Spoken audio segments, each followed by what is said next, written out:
I found this matchbook in an antique store and I'm gonna tell you everything about it. This matchbook is from Sharp's Motel. It opened in 1954, just 10 miles west of Knoxville, Tennessee. The motel had 30 rooms and a large swimming pool. Check out this postcard from 1961. Look how vibrant this place looks. I wish I could read the back of this postcard so bad. This hotel was owned by Mr. and Mrs. Robert H. Sharp. Check out the inside of this matchbook. It's actually in pretty good condition. Here are a couple more illustrations of Sharp's Motel so you can get an idea of what it looked like back then. At the time that Sharp's Motel opened, there was about 150 to 160,000 people living in Knoxville, Tennessee. And like most places from this era, this place went through some shit. In 1961, a lightning bolt hit Sharp's Motel and it caught on fire. The blaze ripped through the restaurant of the motel and caused thousands of dollars in damage. Another headline from the motel is that a couple actually sued the motel for falling on their walkway for $37,500. That's a lot of money now, let alone in 1959. I want to focus on this one from 1965. Sharp's Motel witnessed its first written about anyway, murder. A 50-year-old man was sadly shot and killed at the motel. And the suspect was a 7-year-old man who didn't seem like he was charged for some reason. I don't know, this shit was way harder to prove in the 60s. One of the craziest articles I found was that a soldier was actually robbed at Sharp's Motel. While he was sleeping, someone broke into his parked car and stole his rifle from the car. Stay with me, I got a crazy one for you. In 1969, a man named George Watson developed a portable kidney machine. When I read that and saw these photos, I thought, what the actual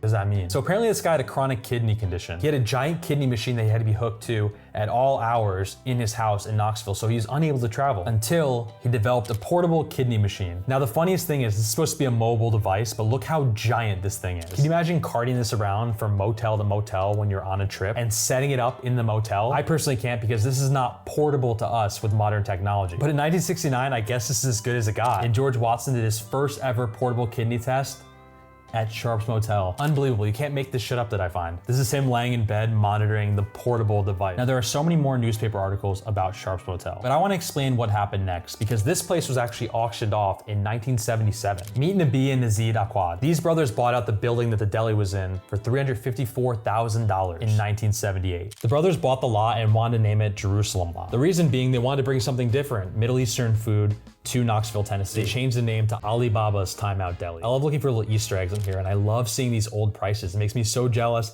that I did not grow up in a time with prices like this. These guys worked super hard. When they came to the States, they didn't even know English. They took classes and learned by talking to people in the restaurants they worked in and saved up all their money to open up this place. And by the 80s, it was a staple of Knoxville, Tennessee. These guys worked 15-hour days to ensure their business was a success. And to be honest, I see that with every immigrant-run business in all of this series. In 2013, after 4 decades, Alibaba was closed, leaving Sharp's Motel up for grabs yet again. As of today, this lot is home to Storm and Crab Restaurant. And that is everything I learned about this matchbook.